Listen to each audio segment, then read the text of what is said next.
So, have you ever done a life audit? Now, you might be wondering, what on earth is a life audit and why on earth would I want to do one? So, a life audit, as you will see in this journal, is to give you a clear understanding of where you are, what you want, and help you to understand your values, your goals, and it's going to help you to assess what's working and what's not working so that you can get a sense of balance and purpose and inner peace. So you kind of know where you're going. You're going to get clarity.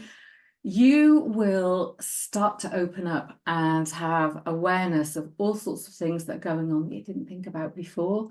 And it helps you, as I said, in setting realistic goals, but it also means setting the right goals because you've done all the work beforehand and you're identifying areas. And we're going to use something called the Wheel of Life to identify where you have imbalances and from there work out where you're going to allocate your time, your energy and resources so that stuff starts to work for you.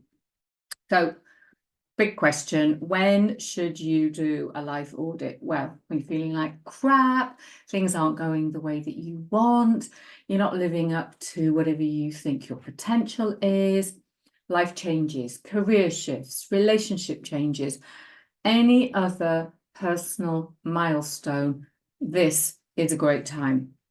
So just think about anything that's happened. You might be feeling like overwhelmed, tired, you've had enough, and you're ready to make some changes. Now, I started to do things like the life audit. It's like anything. I created this because I and my clients needed it.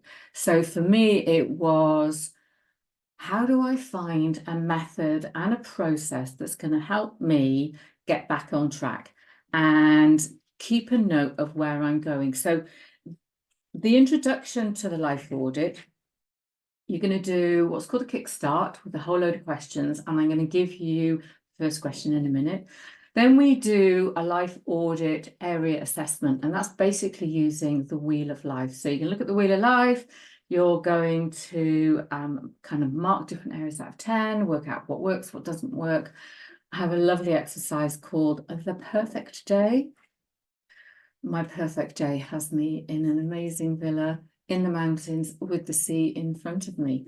I'm not quite there yet. Heart's desires. So they're different kinds of goals. So out of the Wheel of Life, we get, I'm going to call them our day-to-day goals, if you like.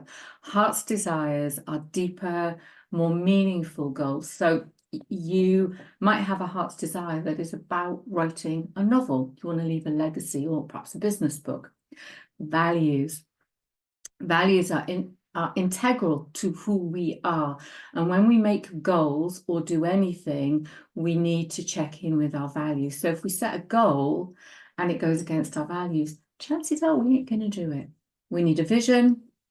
And again, we can set goals for our vision.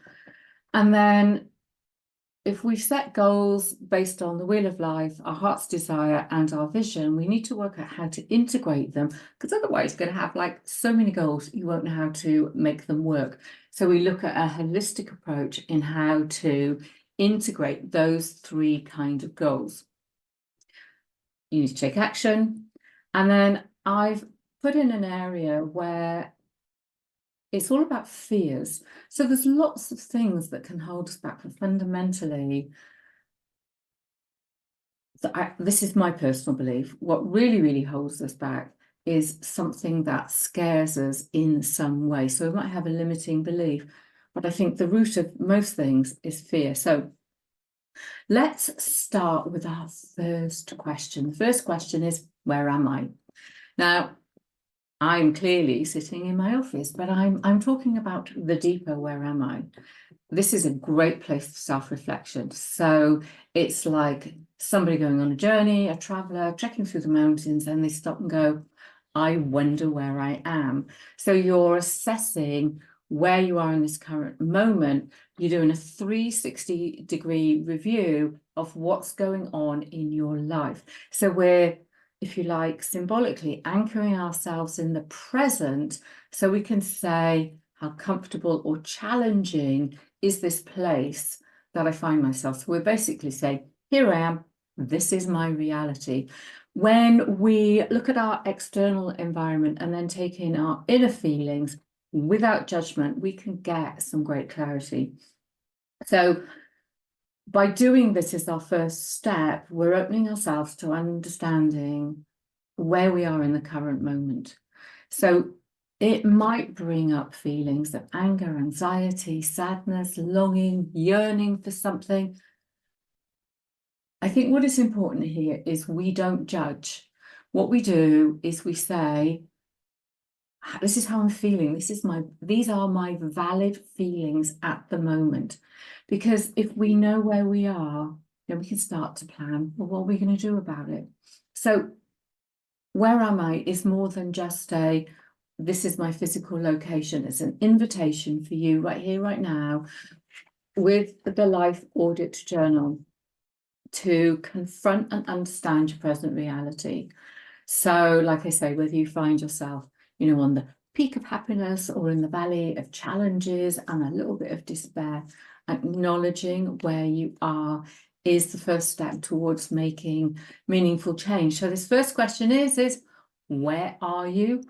Pause, explore and reflect. And you can discover more at my website, daledarley.com. And that's who I am, Dale Darley. And I look forward to connecting with you.